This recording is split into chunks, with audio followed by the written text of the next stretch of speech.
सम्बन्धको कुरामा अस्ति भर्खर हामीले नारी दिवस पनि मनायौँ होइन। संसारले चाहिँ हामीलाई अधीनमा रहने कुराहरू, श्रीमानलाई सहायता गर्ने कुराहरू भन्दा पनि श्रीमान श्रीमतीको बराबर हक त छ, तर दबाउन पाइँदैन भन्ने किसिमले सिकाउँछ, अथवा अलिकति पनि म अन्डरमा बस्ने होइन भन्ने कुराहरू सिकाउँछ। तर परमेश्वरले पति पत्नीको कुराहरूलाई फरक प्रकारले सिकाउनु भएको छ र उहाँले नै सुरुमा के बनाउनु भएको छ, विवाह उहाँले नै बनाउनु भएको छ। र यदि हामी वचनमा हेर्छौँ भने वचनले हामीलाई सिकाउँछ कि हामी चाहिँ बाइबलमा चाहिँ हामी के भेटाउँछौँ भने हामी कस्तो संसारमा बाँचिरहेका छौँ, अहिले अप्ठ्यारो संसारमा बाँचिरहेका छौँ। सानो कुराले पनि हाम्रो परिवारमा झैझगडा हुन्छ, हाम्रो श्रीमान श्रीमतीको बिचमा छुटपत्र डिभोर्सहरू हुन्छ होइन। अहिले हामीले क्रिस्चियन परिवारमा पनि धेरै देखिरहेका छौँ। यद्यपि हाम्रोतिर छैन होला, हामी गाउँघरमा बस्ने मान्छे, तर सहर बजारमा अहिले क्रिस्चियन परिवारमा पनि धेरै डिभोर्सहरू हुने, छुटपत्रहरू हुने कुराहरू भइरहेको छ। र परमेश्वरको वचनले चाहिँ हामीलाई त्यो गर्नलाई रोक गर्दछ र प्रभुको वचनले चाहिँ हामीलाई विवाहमा, हाम्रो परिवारमा, हाम्रो समाजमा हामीले कसरी रोल खेल्नुपर्छ, कसरी भूमिका निभाउनुपर्छ भन्ने कुराहरू सिकाउँछ। र अहिले हामी के सिक्नेछौँ कि एउटा पत्नी होइन, कतिजना अविवाहित पनि हुनुहुन्छ होला, कोही कोही सायद है हुनुहुन्छ, कतिजना हुनुहुन्छ, कोही हुनुहुन्न, हुनुहुन्छ, 2-4 जना हुनुहुन्छ होइन। नानीहरूलाई पनि पछि यो कुरा काम लाग्छ। र अरू त हामी सबैजना विवाह भइसकेको, बच्चाहरू भइसकेको, छोराछोरी ठुलो भइसकेको, कतिजना त हजुरआमा पनि भइसक्नु भएको छ होला, हो कि होइन? हो, हामी धेरै जिम्मेवारी निभाएर यहाँ आइसकेका छौँ र पनि हामी आज यो वचनद्वारा ओहो प्रभु मैले पनि यो जिम्मेवारी निभाएँ, मैले पनि गरेँ भनेर पनि महसुस गर्नेछौँ।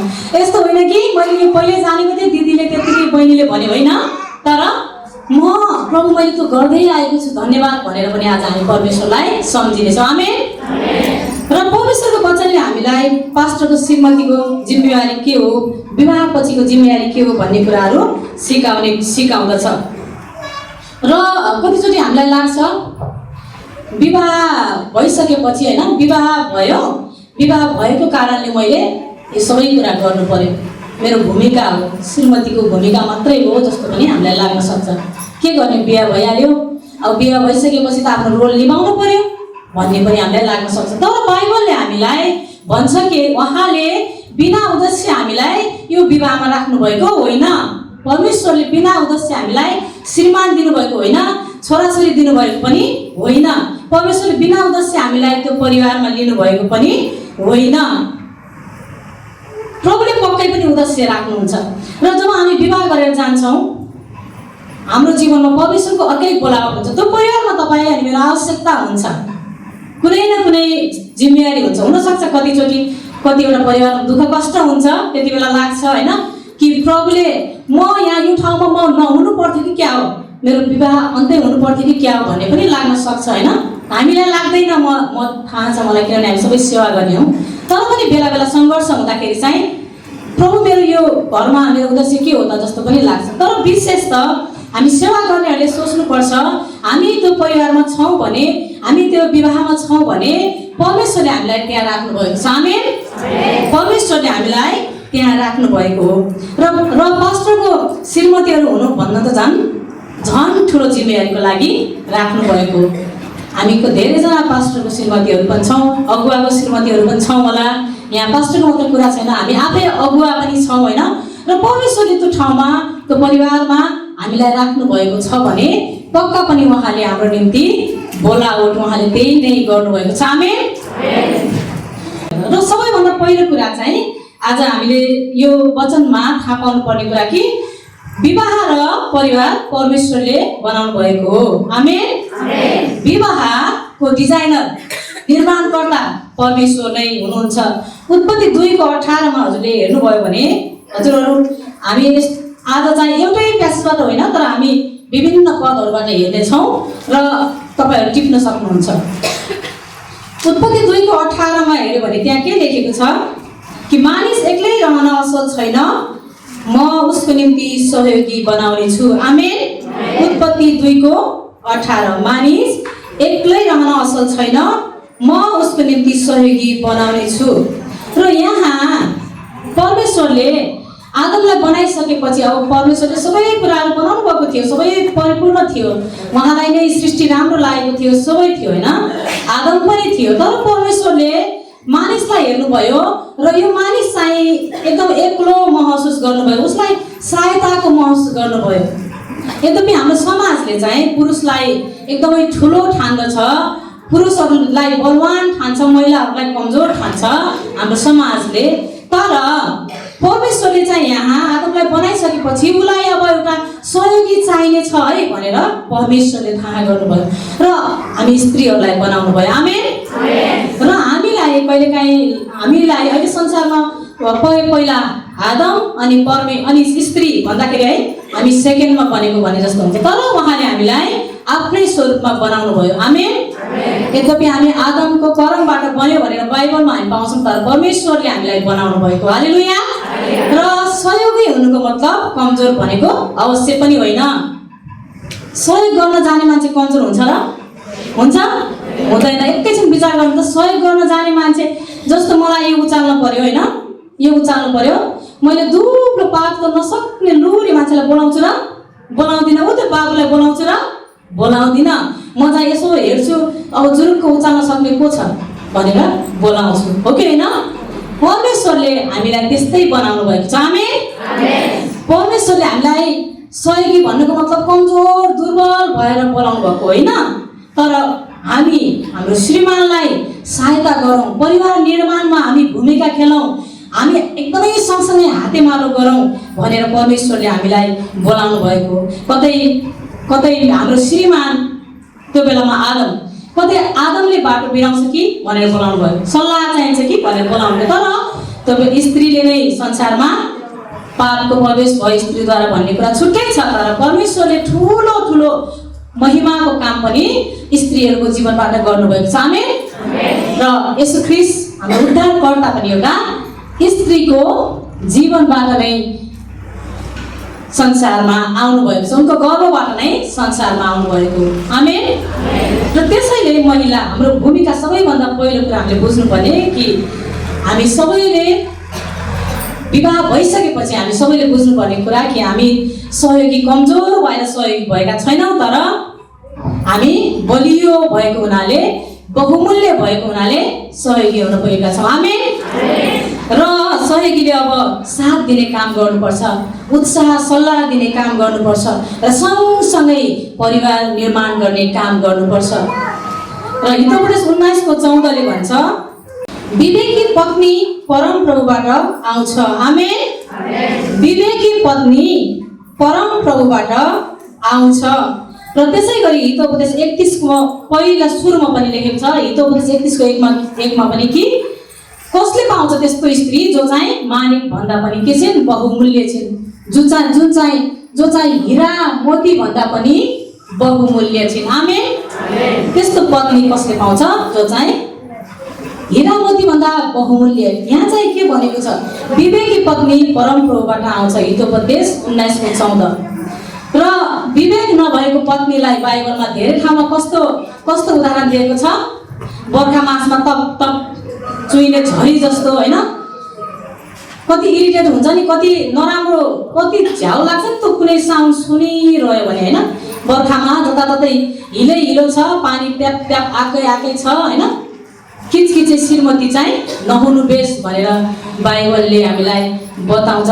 र विवेकी श्रीमती पाउने मान्छे चाहिँ धन्यको हो, उसले त्यो श्रीमती परम प्रभुबाट पाएको हो। आमेन। र एफिसी 5:22-24 पनि हामीले हेऱ्यौँ भने हामीले त्यहाँ केही कुराहरू भेट्छौँ। यो सबैलाई कन्ठ छ होला। एफिसी 5:22-24 कसैले पाउनुभयो भने पढ्न पनि सक्नुहुन्छ है। पत्नी हो प्रभुको अधीनमा रहे जस्तै आफ्ना पतिको अधीनमा बस, किनकि पति पत्नीको शिर हो। जसरी ख्रीष्ट मण्डलीको शिर हुनुहुन्छ, जुन मण्डली उहाँको शरीर हो र उहाँ स्वयं त्यसको मुक्तिदाता हुनुहुन्छ। जसरी मण्डली ख्रीष्टको अधीनमा छ, त्यसरी नै पत्नीहरू पनि हरेक कुरामा पतिका अधीनमा रहनु। आमेन। धन्यवाद हाम्रो नानीलाई। पत्नीहरूले के गर्नु पर्यो? प्रभुको अधीनमा रहे जस्तै आफ्नो पतिको अधीनमा बस्छ। आमेन। किनकि पति पत्नीको के हो? शिर हो। जसरी ख्रीष्ट मण्डलीको शिर हुनुहुन्छ। हालेलुया। र यहाँ चाहिँ अधीनमा बस भन्ने शब्द हामीले होइन धेरैचोटि अधीनमा बस हामीले सुन्दाखेरि चाहिँ अधीन भन्ने बित्तिकै अन्डरमा उसको अन्डरमा बस्ने, उसले मलाई चलाउने भन्ने जस्तो भावना आउन सक्छ, तर त्यो चाहिँ होइन। यहाँ अधीनमा बस्नुको अर्थ सँगसँगै हिँड्नुपर्ने कुराहरू हो। हामीले सम्मान साथ अघि बढ्ने कुरा, हामीले हाम्रो श्रीमानलाई सम्मान गर्ने कुराहरू हो। अधीनमा बस्नुको मतलब यो होइन कि उहाँ शिर हो भने हामी खुट्टा हो भनेको होइन। हामी चाहिँ उहाँ शिर हो भने हामी उहाँको शरीर हो होइन। जसरी ख्रीष्ट मण्डलीको शिर हुनुहुन्छ। आमेन। र अधीनतामा बस्ने कुराले चाहिँ आशिष ल्याउँछ। कहिलेकाहीँ हामीलाई बाँधेर बसिरहँदा कस्तो लाग्छ? मेरो ठाउँ त यही हो। एउटा कथा याद आयो मलाई, अनि एकचोटि चाहिँ एउटा गाईलाई चाहिँ बानिराखेको थियो अरे होइन, बानिराखेको थियो। अनि उसलाई चाहिँ एकदम त्यो अधीनताबाट यहाँबाट फुत्किन पाए एकदमै सजिलो हुन्थ्यो भन्ने लाग्थ्यो अरे कि, एकदमै सजिलो हुन्थ्यो। मलाई मात्रै बाँधेर राखेको छ, म मात्रै यहाँ अन्डरमा बस्नुपर्ने, मलाई मात्रै गाह्रो भनेर लाग्थ्यो रहेछ।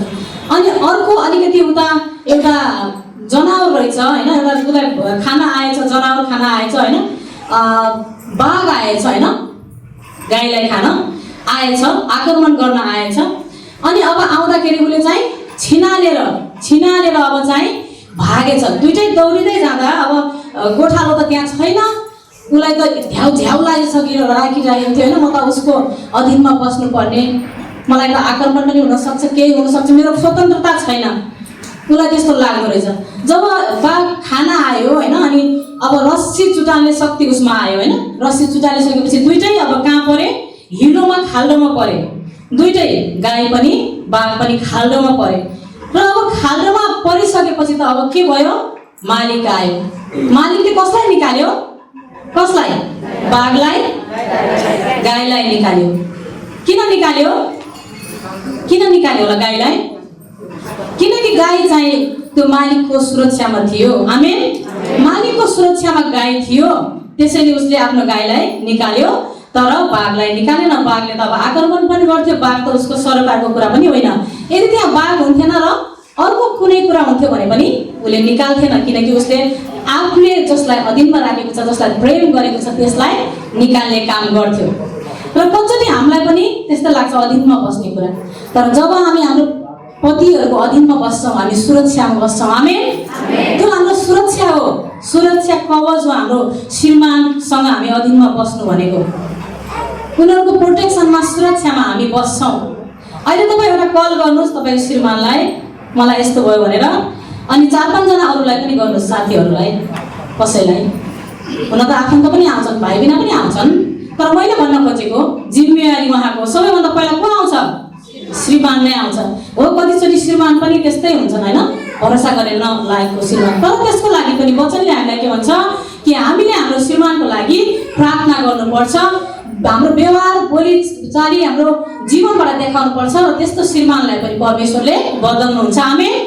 हामी आचरणबाट बोल्ने स्त्री हुनुपर्छ।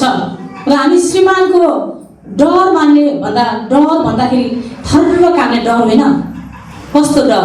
मैले नराम्रो गर्दा मेरो श्रीमानलाई चित्त दुख्छ कि भन्ने डर। मैले कसैसँग धेरै बोल्दा मेरो श्रीमानलाई चित्त दुख्छ कि, मैले मेरो श्रीमानलाई सबैको अगाडि हकार दियो भने उहाँको सम्मानमा ठेस पुग्छ कि भन्ने किसिमको डर। र श्रीमानले पनि डर मान्नुपर्छ आफ्नो श्रीमतीको। मेरो भदैनीले अस्ति यो घरमा कसको चल्छ भन्ने कुरा मैले एकदम राम्रोसँग बुझेँ भनेर भन्ने, अस्ति हामी सबैजना बस्दाखेरि, अनि मैले पक्कै फाजुको भन्छ होला सोचिरहेको थिएँ। यो घरमा कसको चल्छ भन्ने कुरा राम्रोसँग बुझेँ भनेर भने, अनि मैले कस्तो चल्छ भनेको, अनि मम्मीको पनि चल्दैन, बाबाको पनि चल्दैन, चल्न त खासमा फाजुको चल्छ, तर फाजुले पनि यहाँलाई सोध्नुहुन्छ भनेर भने मलाई। अनि मैले मेरो चल्छ त भनेको, हजुरलाई सोध्नुहुन्छ भन्ने कुरा चाहिँ उसले गर्यो। अनि उसको फाजुले चाहिँ पुरा बुझाउनु भयो। तिम्रो फुपूको डर मानेको त होइन, तर म जे कुरा पनि तिम्रो फुपूलाई सोध्छु भन्दाखेरि अनि हो भन्ने कुराहरू गर्यो। मेरो भनाइको मतलब श्रीमानले पनि त्यो मान्नुपर्छ होइन, हाम्रो सल्लाह हाम्रो सुझाव, तर हाम्रो भूमिका चाहिँ पहिला हामीले आदर दिनुपर्छ। आमेन। कतिजना हामीले त सिकाउनेहरू, हामी त सबै हामी त्यस्तो गर्दैनौँ, मलाई थाहा छ, हामी सिकाउनेहरू हौँ। तर यहाँ सुन्नुभयो भने तपाईँले आफ्नो मण्डलीमा सिकाउन सक्नुहुन्छ होइन, हो कि होइन? हो। यहाँ सुन्नुभयो भने यही कुराहरू उहाँ सिकाउन सक्नुहुन्छ। अब मैले त गरिरहेको छु, तर फेरि याद आयो सिकाउनुपर्छ मेरो विश्वासीहरूलाई भन्ने कुराहरू आउँछ। र कतिपटक हामी श्रीमानलाई दिने आदर नदिन पनि सक्छौँ होइन। कहिलेकाहीँ यति धेरै इजी भइहाल्छ कि, यति धेरै सजिलो सहज हुन्छ कि हामी त्यो बिर्सिन्छौँ शिर हो भन्ने कुरा। तर शिर हो भन्ने कुरा बिर्सन हुँदैन। र परमेश्वर त्यस्तै गरेर बनाउनु भएको छ कि नर र नारीलाई। अनि तपाईँ अनि म अन्डरमा बस्दा पनि खुसी हुन सक्छौँ, हामीलाई रमाइलो लाग्छ। ओहो मेरो श्रीमानले वास्ता गरेर त मलाई भन्नुभएको हो नि भन्ने पनि हामीलाई आउँछ होइन। हामी बस्न सक्छौँ। हामी महिलाहरू त दाजुभाइको अन्डरमा पनि बस्न सक्छौँ, बुवा आमाको अन्डरमा पनि बस्न सक्छौँ, श्रीमानको अन्डरमा पनि बस्न सक्छौँ। हामी त्यस्तै प्रकारले हामीलाई कोमल हृदयको नम्रतामा परमेश्वरले बनाउनु भएको छ। हामी विवाह नगर्दा पनि बुवा आमाको दाइ भाइको अन्डरमा बस्थ्यौँ, विवाहपछि पनि हामी श्रीमानको अन्डरमा बस्छौँ। र भोलि हाम्रो छोराछोरीको पनि हामी अन्डरमा बस्न सक्छौँ। मम्मी यस्तो नगर भन्दा हामी गर्दैनौँ। मान्छेको अगाडि बच्चाले छोराले केही भनिदियो भने ए मेरो छोराले भन्यो, मेरो छोरा भएर भन्यो हामी भन्छौँ। तर हाम्रो श्रीमानहरू भन्दैनन् त्यस्तो। उनीहरूलाई चाहिँ उनीहरूको सम्मानमा उनीहरू ठेस पुग्ने कुराहरू उहाँहरूलाई मन पर्दैन, उहाँहरूलाई चाहिँ मन पर्दैन। र हामीले चाहिँ त्यो गर्नु पनि हुँदैन।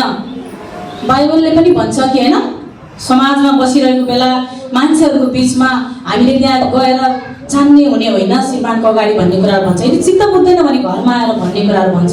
र उहाँहरूको नेचरै त्यस्तो हुन्छ। तपाईँ अनि मैले कोही कुरा हुँदैछ त्यहाँ गएर ठ्याक्क केही बोलिदियौँ भने उहाँहरूलाई मन पर्दैन, ठ्याक्क कुरा काटिदियौँ भने मन पर्दैन। त्यो नेचर नै त्यस्तो भएर उहाँहरू हुर्किनु भएको हुन्छ कि। झन् हाम्रो समाज त झन् कस्तो छ, स्त्रीहरूले अलिकति हाम्रो सुन्नुपर्छ भन्ने समाज छ नि त, त्यो प्रभाव पनि परेको छ।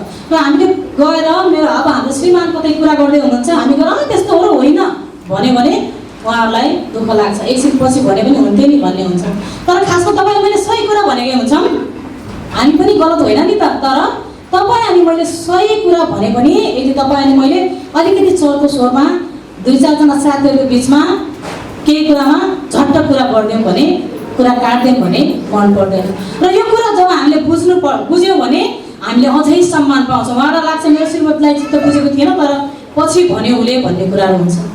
र यहाँनिर सम्मान गर्ने कुरामा हामीलाई बोलावट, परमेश्वरको बोलावट छ कि यहाँ देखिसक्नुभयो हजुरहरूले होइन, बोलावट कि हामीले पतिलाई समर्थन गर्नुपर्छ। यसको मतलब यो होइन कि गलत कुरामा पनि समर्थन गर्नुपर्छ भनेको होइन, तर सही कुरामा हामीले समर्थन गर्नुपर्छ, परिवारको हेरचाह गर्नुपर्छ, प्रार्थनामा साथ दिनुपर्छ। यदि हामी सेवाकाईमा श्रीमान हुनुहुन्छ र हामी सेवाकाईमा श्रीमानको साथमा गएका छौँ भने साथ दिनुपर्छ। यदि होइन हामी आफै अगुवा हौँ भने पनि हाम्रो श्रीमानलाई हामीले साथसाथै प्रार्थनामा डोराउने, सेवामा डोराउने कामहरू गर्नुपर्छ। र परमेश्वरले हामीलाई यो सबै गर्नलाई शक्ति र सामर्थ्य दिनुहुन्छ। आमेन। र त्यो बल र सामर्थ्य परमेश्वरले हामीलाई दिनुहुन्छ। र दोस्रो कोरिन्थी 9:8ले पनि त्यहाँ हामीलाई सिकाउँदछ। दोस्रो कोरिन्थी 9:8ले पनि कि परमेश्वरले हामीलाई के गर्नुहुन्छ, त्यो सामर्थ्य चाहिने कुरा, त्यो शक्ति उहाँले हामीलाई त्यो बल दिनुहुन्छ। दोस्रो कोरिन्थी 9:8मा तपाईँले हेर्नुभयो भने त्यहाँ लेखिएको छ, परमेश्वरले तिमीहरूलाई हरेक आशिष प्रशस्त मात्रामा दिन सक्नुहुन्छ ताकि तिमीहरूसित सधैँ नै हरेक कुरा प्रशस्त होस् र हरेक असल कामको निम्ति तिमीहरूले प्रशस्त मात्रामा दिन सक। आमेन। परमेश्वरले हामीलाई त्यो सामर्थ्य दिनुहुन्छ। किन दिनुहुन्छ सामर्थ्य? किनकि हामीले धेरै कुराहरू गर्नुपर्ने छ। हालेलुया। परमेश्वरले हामीलाई सामर्थ्य यस कारण दिनुहुन्छ कि तपाईँ अनि म लुक्काएर बस्नलाई होइन, तर परमेश्वरको काम गर्नलाई, हाम्रो परिवारलाई गाइड गर्नलाई, निर्माण गर्नलाई त्यो सामर्थ्य दिनुहुन्छ। हालेलुया। निद्रा त लाग्छ नि हजुरहरूलाई, कसैलाई लागिरहेछ, तर हामी सुत्ने छैनौँ है, हामी सुत्ने छैनौँ। तपाईँको साथीहरूलाई निदाएको देख्यो भने पनि उठाइदिनुहोस् है, नभए चाहिँ के हुन्छ हामी स्वार्थी हुन्छौँ। मैले अस्ति पनि भनेको थिएँ, हामी स्वार्थी हुन्छौँ।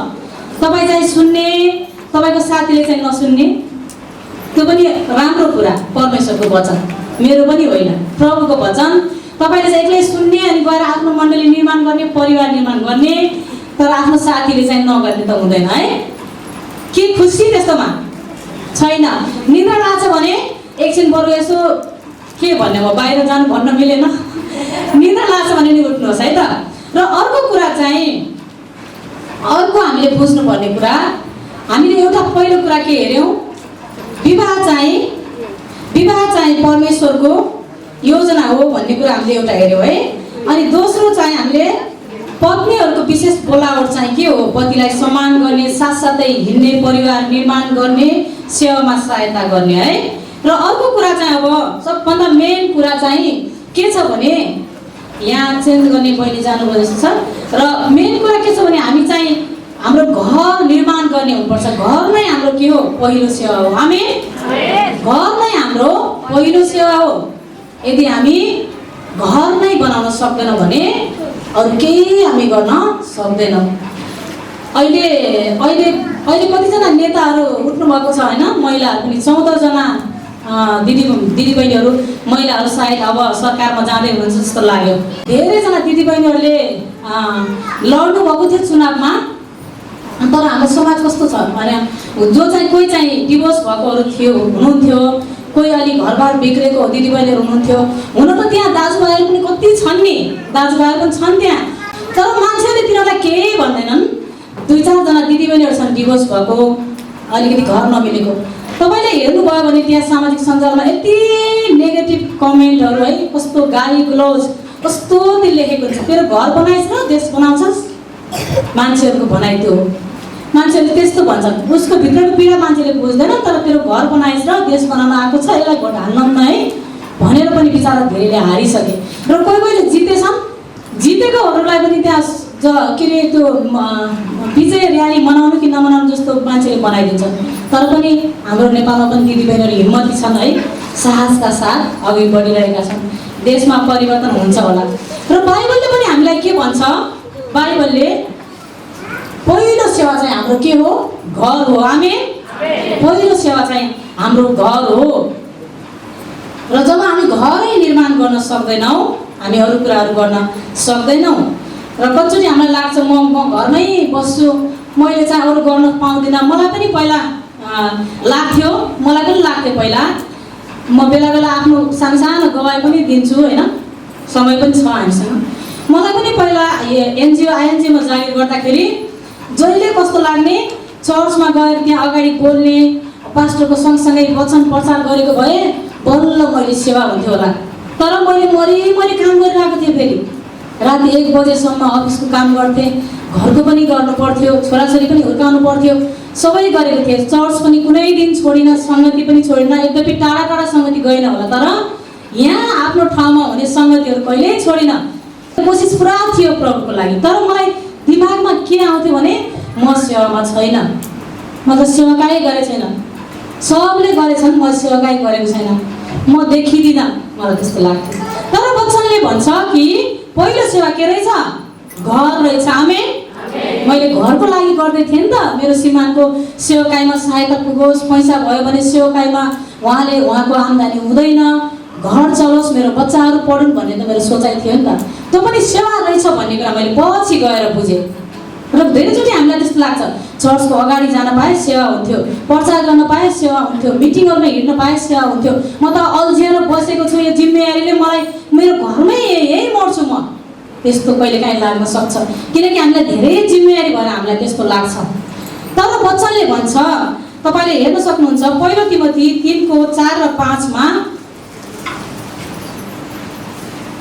पहिलो तिमोथी 3:4 र 5, यदि कसैले पाउनुभयो भने पढ्न पनि सक्नुहुन्छ है। आफ्नो घर राम्ररी चलाउन सक्ने र आफ्नो छोराछोरीहरूलाई आदरपूर्वक आज्ञा पालन गर्ने बनाउन्। यदि कुनै मानिसले आफ्नो घरकाहरूलाई कहलाउन जान्दैन भने तिनले परमेश्वरको मण्डलीको रेखदेख कसरी गर्न सक्छ र? आमेन। धन्यवाद। वचनले कस्तो असल कुराहरू यहाँ हामीलाई दिएको छ। आफ्नो घर राम्ररी चलाउन सक्ने र आफ्नो छोराछोरीहरूलाई आदरपूर्वक आज्ञा पालन गर्ने बनाऊ हामीलाई भनेको। यदि कुनै मानिसले आफ्ना घरहरूलाई तह लगाउन जान्दैन यदि कुनै मानिसले आफ्ना घरकाहरूलाई तह लगाउन जान्दैन भने तिनले परमेश्वरका मण्डलीको रेखदेख कसरी गर्न सक्छ? कस्तो गहिरो प्रश्न छ होइन यहाँ। यदि तपाईँ अनि म दिदीबहिनीहरू यहाँ मानिसले भने पनि हामीलाई भनेको, यदि हामी अगुवा दिदीबहिनीहरूले घरलाई तह लाउन जान्दैनौँ भने कसरी हामी अरूलाई तह लाउन सक्छौँ? अहिले धेरै चर्चमा धेरै अगुवाहरूको आफ्नै परिवार बिग्रेको छ। आफ्नै श्रीमान श्रीमती बिचमा मनमुटाव छ, चित्तै बुझ्दैन, यहाँ सङ्गति जाऊँ भन्दा अर्को हिँड्दैन, उहाँ गरौँ भन्दा अर्को गाँदैन, छोराछोरीलाई हिँड भन्दा उनीहरू जाँदैनन्। धेरै कुराहरू बिग्रेको छ र वचनले हामी तपाईँ अनि मलाई सिकाउँछ, भन्छ, च्यालेन्ज दिन्छ, चुनौती दिन्छ कि यदि हामी आमाहरू श्रीमतीहरूले आफ्नो घर बनाएनौँ, आफ्नो श्रीमान सम्हालेनौँ, आफ्नो छोराछोरी सम्हालेनौँ भने हामी अरूलाई सम्हाल्न कसरी जाने? अरूले पत्याउँछन् त? पत्याउँदैनन्। पहिला आफूलाई हेर। अघि मैले भने नि सामाजिक सञ्जालमा भने जस्तो पहिला आफूलाई त हेर। हो तपाईँ अलि म जाँदा ठिक्क हुन्छन्, ओ दिदी बहिनी कस्तो भन्नु, तर तपाईँ निस्किनु गेटमा पुग्न नपाउँदै भन्छन् आफ्नो छोराछोरीलाई सम्हाल्नु छैन, आफ्नो बुढाको सम्हाल्नु छैन, हामीलाई सिकाउँछ पक्कै भन्छन्। किनभने हामी विश्वासी भए पनि कहिलेकाहीँ कुरा काट्न त अझ विश्वासीहरूले छोडेको हुँदैन। र वचनले हामीलाई यही च्यालेन्ज दिन्छ कि हाम्रो पहिलो सेवा हाम्रो घर नै हो। जब घर निर्माण हुन्छ तब मण्डली र समाज निर्माण हुन्छ। आमेन। र त्यसैले हामीले चाहिँ के गर्नुपर्छ? परिवारमा नै पहिलो सेवा हामीले गर्नुपर्छ। उदाहरणको जीवन देखाउनुपर्छ, उत्साहको जीवन देखाउनुपर्छ, सहयोगी हुनुपर्छ, पति श्रीमानको सँगसँगै हिँड्नुपर्छ र बुद्धिमान सल्लाहकार पनि हामी हुनुपर्छ हाम्रो परिवारको, हाम्रो श्रीमानको।